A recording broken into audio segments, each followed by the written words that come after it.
Fire সার্ভিসের director sir আছে, ওনার কাছে একটা ডেপুটেশন জমা দেওয়া লাগে। ঠিক আছে, অ্যাকচুয়ালি প্রসেসটা আরম্ভ হয়েছিল 2021-এ।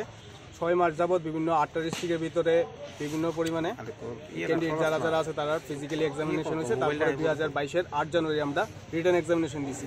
তারপর থেকে বাকি প্রসেসটা খুব ডিলে হওয়া শুরু করে। তারপরে কন্টিনিউ আমরা ডিপার্টমেন্টে 6 মাস যাবত বা 3 মাস যাবত আমরা ডিরেক্টরের কাছে প্রথম যাওয়া শুরু করি। স্যার কইছে যে বাকি প্রসেসটা হইব, তোমরা এতান করো না, প্রসেস চলতেছে। কিন্তু চলতেছে কইতে হয়ে গেল আজকে 2 বছর থেকে 2.5 বছর যাবত, কিন্তু কোনো রিটার্নের এক্সামের কোনো হালদোল নাই, কোনো কিছু নাই।